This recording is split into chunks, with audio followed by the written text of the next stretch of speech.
Yes. And we are live. I'd like to welcome everybody to the Let's Talk Fishing video podcast. My name is Jay Angel. I'm going to be your host. With me tonight, I have a very, very special guest by the name of Marianne Huskey, professional walleye tournament angler. First of all, I'd like to tell you about the Garden State Outdoors Sports Show, which is going to take place January 6th through 9th of 2022 at the New Jersey Convention and Exposition Center. That's in Edison, New Jersey, guys, and I'm very proud to announce the Northern Illinois Sports and Outdoors Show, which will take place January 13th through the 16th of 2022 at the Lake County Fairgrounds in Grays Lake, Illinois. And speaking of that, tonight I have one of the keynote speakers, which I'm very proud to announce, Marianne Huskey. How you doing tonight, Marianne? I'm doing fantastic for Monday. How are you doing today? Oh, I'm doing good. You know, it's good to have you on. So tell me, how many years have you been fishing from walleye tournaments? Well, on the professional level, I think I'm around 12 or 13 now. Wow. And prior to that, it was approximately, I want to say 10 years prior to that. So I've got a couple decades under my belt now. So you're from one of my favorite states in the whole nation, which is the state of Michigan. It's a wonderful state. I served at Worth Air Force Base and at Selfridge International Guard Base. So, I mean, thank you for your service. Well, thank you. It wasn't a very exciting, well, you know, Selfridge was exciting because it had F-16s and I was an air traffic controller. So, but you know, it wasn't very exciting because I didn't get to go overseas, but I got to fish Michigan. Yeah. Whereabouts in Michigan? So I was raised in Charlevoix, Michigan, which is in the Lower Peninsula, but the northern part of the Lower Peninsula. So yes, Lake Michigan and Lake Charlevoix. Lake Charlevoix is known for smallmouth bass, a little bit of walleye fishing, and then, of course, the Great Lakes for salmon more than anything. And there used to be some really good perch fishing over there, too. Yes, and the salmon fishing is getting better and better. I'm seeing 30-pounders coming out of there every single year now. Wow. You know, all the time I lived up in Alaska for 2 years. I went up there probably 8 times prior to that to visit a good Air Force friend of mine. And the biggest one I've ever caught is 30 pounds. That's a big fish. Getting them out of Michigan. Wow. Yeah. How exciting is that? Yeah. So after that, I spent a lot of time up in the Upper Peninsula on the St. Mary's River, which borders Canada and Michigan, which is extremely diverse if you've ever been there. Multi-species. You have salmon, you have muskie, you have walleye, you have smallmouth, northern pike, just a great place to fish. Oh, yeah. A little bit of everything. Yeah. You can have current, you can have still water, you can have backwater. You can pretty much do anything you want on the St. Mary's River. How much fun is that? Yeah. So, you know, you tournament anglers, you travel all over the United States fishing walleyes. What is your favorite body of water? I think my favorite body of water has always been the Missouri River, Lake Oahe. I love the area. The people out there are amazing. They are so kind. They are very courteous, and the fishing is awesome. The Missouri River is extremely long. It's also very wide in places, so you can spend a lot of time without seeing too many boats, which I absolutely love. It's a little too hot for me in the summer, but it's worth getting out there. And if you have never fished it, to give it a go. It's a great place to fish. I never fished there. Oh, you'd love it. My favorite place was always Little Bay. Oh, Little Bay Denok? Yes. Oh. It gets brutal. Still Little Bay Denok? What? Is it still Little Bay Denok? Well, I don't live up there anymore, you know, but I used to go up there every fall, right before it iced up, and go out and fish Little Bay at night. Yep. Unfortunately, the fishery is not quite as good as it used to be. Oh no. Yeah. Yeah, I moved away back in 2011. So okay. You know, I was up there. I fished Little Bay with, the late a couple Chief. Guys who are no longer with us. No, I never fished Little Bay with Chief. I fished Erie with Chief, and that was an experience. Okay. I loved it. He's such a cool guy. But I fished with Takasaki, you know, on Little Bay. And a guy named Pete Petros, and a bunch of other guys. Nice, very nice. Yeah, but that was back in the day. That was back a long time ago. So, trolling or jigging? Casting. Casting. Wow. You know, that is so exciting. It is so exciting because back in the day when I was following around the In-Fisherman Professional Walleye Trail, nobody casted. I know. Well, And now there we were got some guys. Go ahead. There were some guys that fished that would cast either the Dakotas. They would cast the trees or the stumps. Even back then they were doing it, but it was primarily Rapalas back then. Yeah, or they would cast Lake Winnebago. Yes. There were places where guys would pitch jigs at the. Actually, I do remember pitching jigs at the shore in places, like in the rivers. Oh yeah, it's amazing. People are doing a lot different presentations than they did 10 years ago or even 5 years ago. And I will tell you that this has trickled down. It's not just us tournament anglers doing it. You go on a big body of water like Green Bay in July, and you're seeing a lot of guys and gals, and they're in bigger boats, and they're casting, they're snap jigging, they're using blade baits, they're using rip and wraps. People are getting out there and they're trying new stuff on these reefs, and it's great to see. Shiver minnows. Yeah, they're okay. I'm not as big of a fan of a shiver minnow, to be honest. Okay. More than not, the bait will get hung up on the outside of the mouth rather than in it. So, and we have a law in Wisconsin about that. So, oh yeah, there's lots of laws in Wisconsin. Yeah. I know this. I was going up the Wolf River to practicing for a bass tournament. The last year I was up there, and I rounded a corner on the Wolf, and then there was a big sign up there, no wake. So, I wasn't an enormous boat. It was a 19-foot Triton with a 200. I throttled back. When you're throttling back, instead of throwing a 1 foot, you're throwing a 4 foot wake now. Yes, it's bad. And of course, there was a DNR officer right there to come over and give me a ticket. And I told him I was throttling back. He goes, from what, 100? I said, with a boat like this, you got to go at least 40 to stay on plane. Yes. Come on. I know. Don't hate because I'm from Illinois.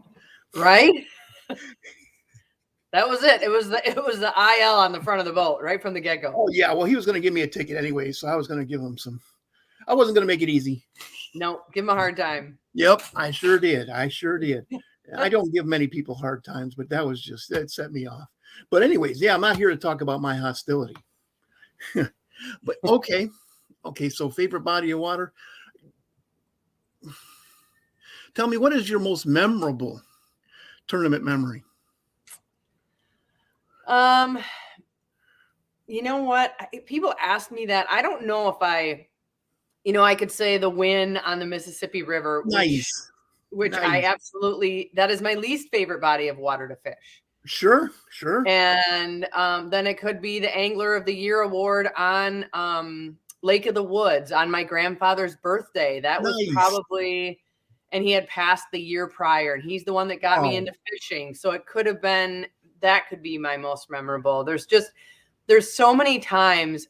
I think some of the more memorable / rewarding are the ones where we get the opportunity to get these kids out that are less fortunate, maybe. Sure.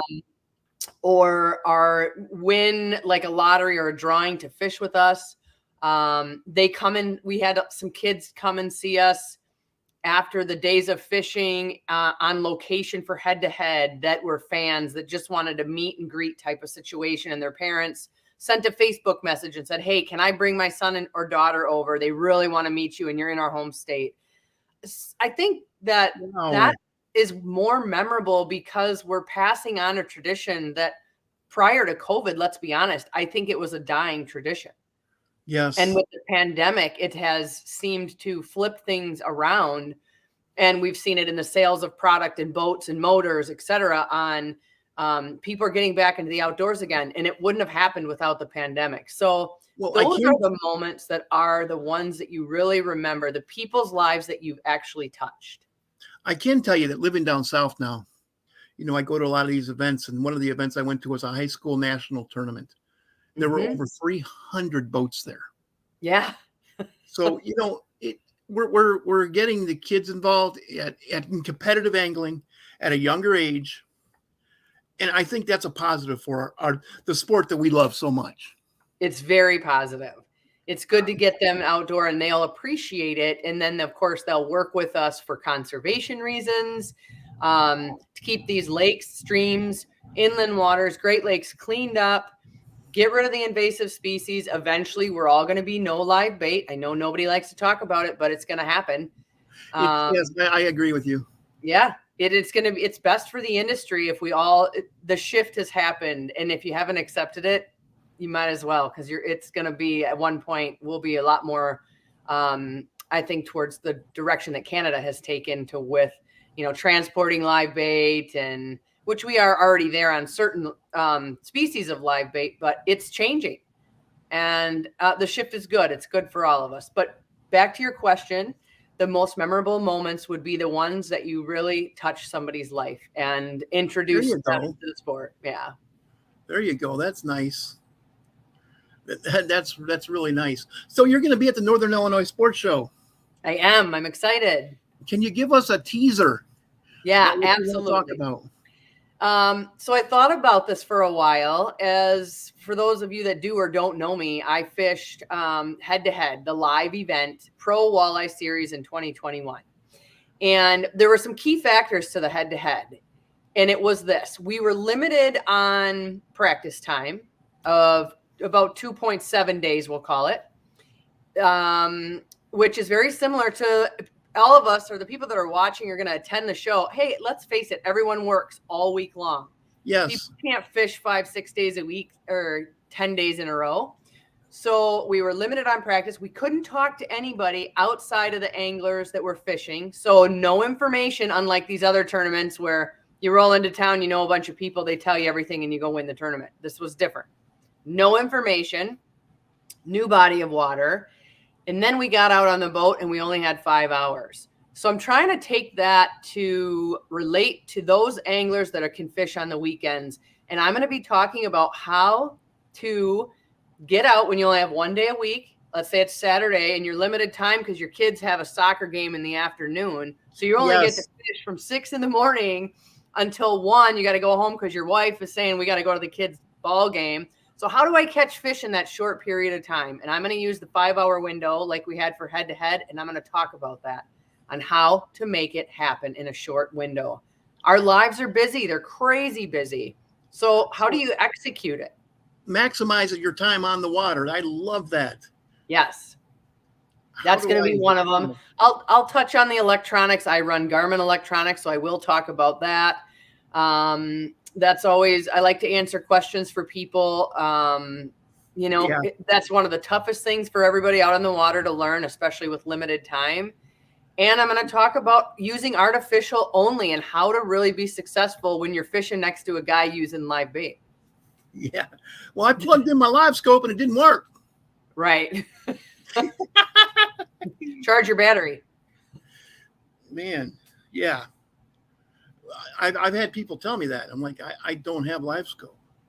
Oh, but they have guys who make lots of money showing people how to use their live scopes. It's get on YouTube.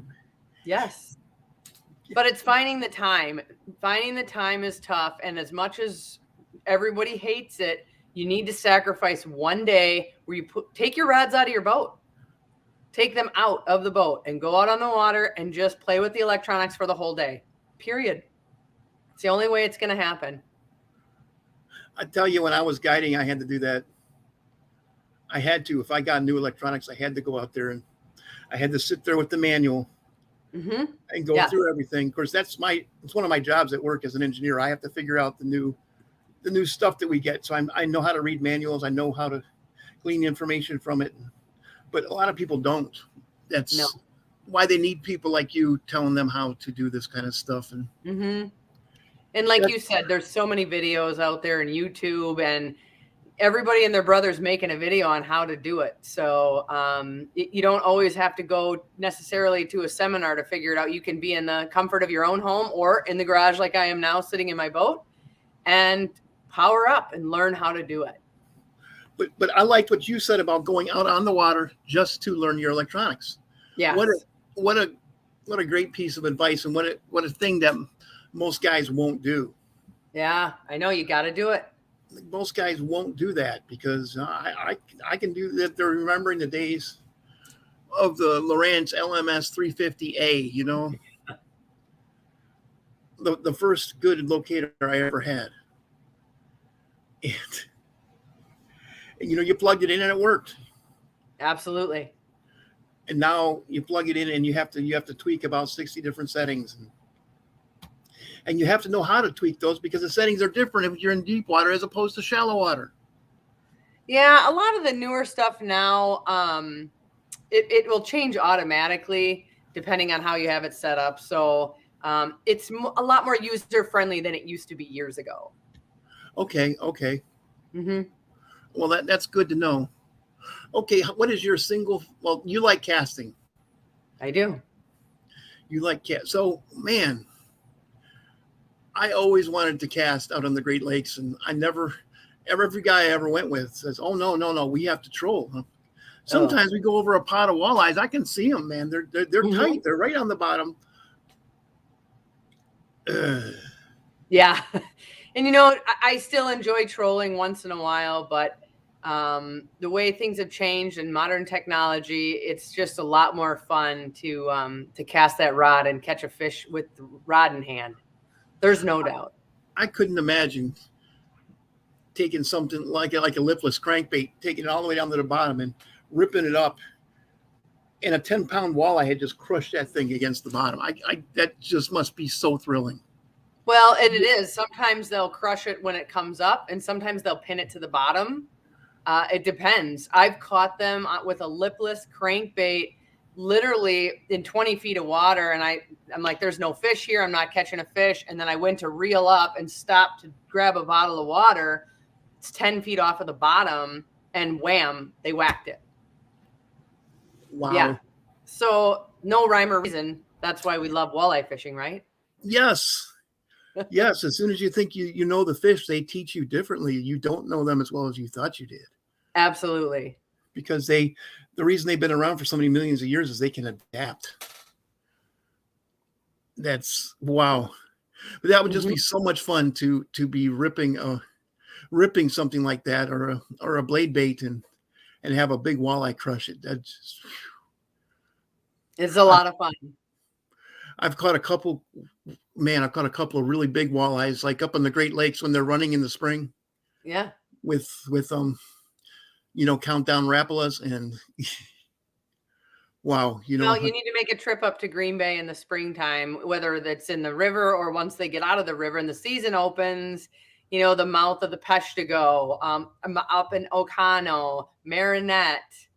I fished both of those places in the springtime. I used to drive from Northern Illinois. We would take off at midnight, be up in Green Bay, be launching by 6 a.m. Fish till noon and be home for 6, like you said, so that we could do our honeydews or wife could go someplace. After an 18-hour day, I'm like, right, tired. I just drove for 12 hours and fished for 6. Yeah, exactly. But it's fun. It's because you love it. Yeah, and now I have, 16 pounds of walleye fillets. Yum. Yes. Yum. That's so much fun. Gosh, man. That's one thing I missed about the Northland is walleyes. Mm-hmm. And big white. Like it. The land of walleyes and whitetails. It's just a great, particularly where you live, man. It's just so much fun. So much fun up there. So much fun on Green Bay. Green Bay is one of my favorite bodies of water. Of course, I'm going to tell you I have lots of favorite bodies of water. Everybody is a favorite body. It's like trying to pick your favorite kid. Well, I like the kid who's behaving the best right now. Correct. Yep. Or the body of water where you can catch the most fish at that time of year. Yeah, the one that behaved the best last year, the one that gave me the most fish. Right. Best time. Best time. Mm-hmm. So, geez, man, traveling across the nation, Lake Oahe's your favorite body of water. Have you ever fished at Spring Valley, Illinois? No. Okay. So you never fished the MWC? No. Well, I fished a couple of them. That is not necessarily a place that I desire to go. How about we say it that way? Okay. Yeah. I just said that because I used to live 3 miles from Bartow's Landing. And I fished it all the time. That's not on my list. Yeah, well, it's different. Yeah. It's different than any other place you're going to fish. Mm-hmm. Yeah, Particularly I you, if don't. you like the big water, And I'm a big water girl. I was born and raised on the Great Lakes. Smaller bodies of water make me feel a little claustrophobic. I Sure. fished Lake Wisconsin this year for the first time ever. And I will tell you, when I went all the way to the northern tip and then just in one day ran the whole system just to kind of see. And it didn't take long. And I thought, no, this can't be it. And that was it. So Wow. it fished very small to me. Of course, I cannot fish the big bodies of water anymore because of my back. Oh, I've got no. some pretty bad spine issues that are being dealt with. So I can get out there, but I can't make the long runs like I used to, and the rough pounding waves. And you know what? It beats the crap out of us, to be honest. Oh, We it all does. know. It does. I And don't it care damage. what seat, what you are doing stuff to your body that your body is not meant to do. Yes. So I see you're sitting in a Lund boat. Yeah. I can read that. Why don't you tell me about your boat, man?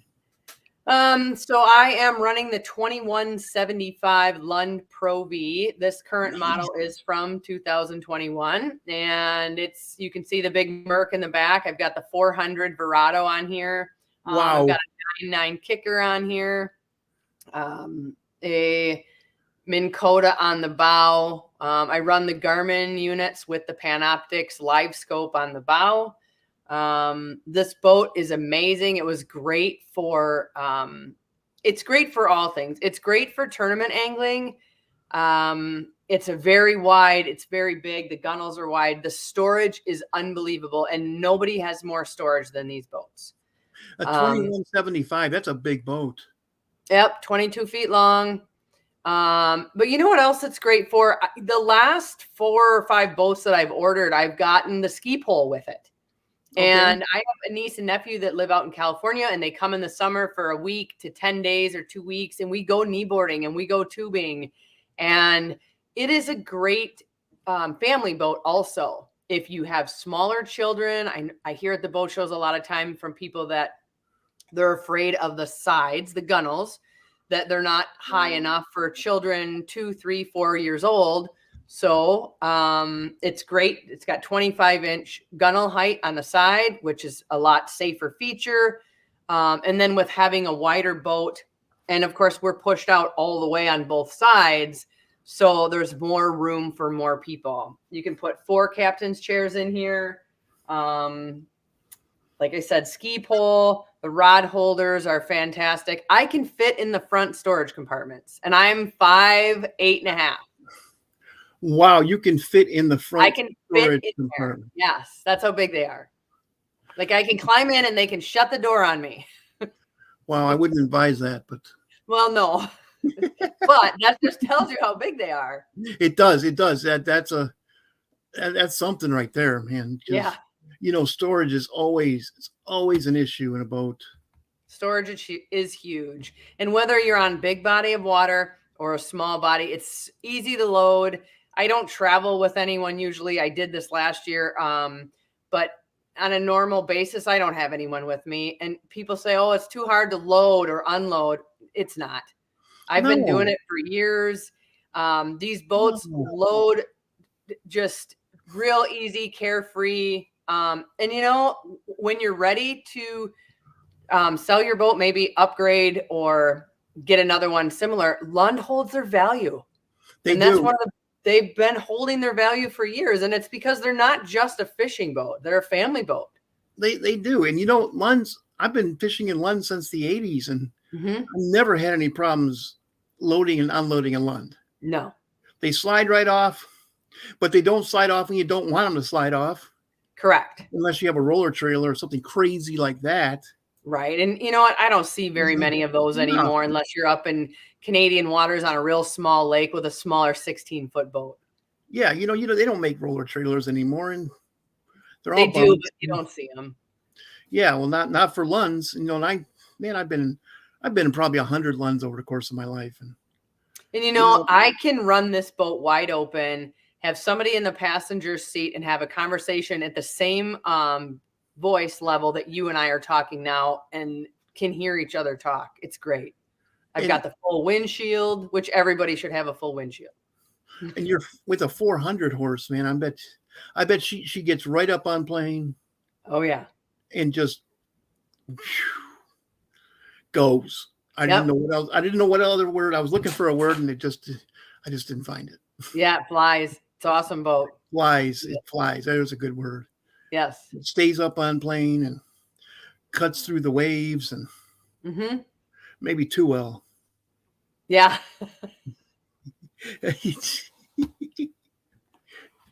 Okay. So hey, do you have any shout outs you'd like to make? Yeah, well, as you know, I'm going to be at the Northern Illinois show coming up in January. Yes. We're excited to have you. Yeah, so I'm excited to do some seminars down there, but we're also going to be doing a pro panel. No way. Yeah, they're going to be doing a Q&A. I will be included in that. Scott Allen will also be there, so that's going to be nice. exciting. I know him. Yeah. Yeah, I've known Scott and been friends with him for a really long time. He fished that head-to-head too. He fished. Yeah, he actually won one for the regional event in 2020 on the Fox River. Yes. Yeah, so that's going to be really exciting. So stop by and see us there. I'm not sure who else will be there for booths. I'm going to talk about rod choice when I'm there. I do have and used the Mags rods this year, so I will talk about that a little bit, how important it is. And when I was using what helped me, because I was casting crankbaits. Yes. For the win. So I'm going to talk about that. That'll be exciting. I will be there to answer any questions on Garmin Electronics, of course. Sure.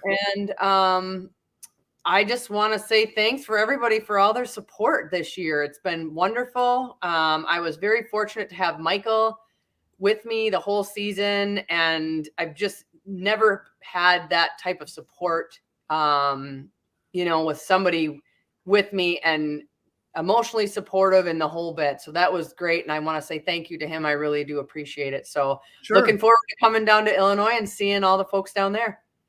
Yes. And, we're looking forward to having you. We're looking forward to having you on the Walleye panel. Ted Takasaki is also going to be there talking. So there's a guy you probably know pretty well. Fished against him many, many times. Yes, I have fished with him. And I've always had a good time in his boat. In fact, I talked to him today. Okay, good. We talk we talk once in a while.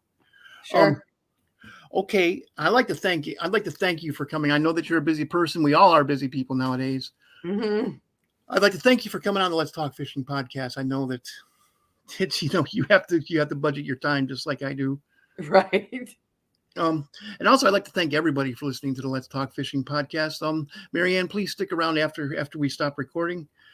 And I'd like to tell you that the Garden State Outdoor Sports Show is going to take place January 6th through 9th of 2022 at the New Jersey Convention and Exposition Center in Edison, New Jersey. The Northern Illinois Sports and Outdoor Show will take place January 13th through the 16th of 2022 at the Lake County Fairgrounds in Grays Lake, Illinois. And thank you guys for watching the Let's Talk Fishing podcast with Marianne Huskey.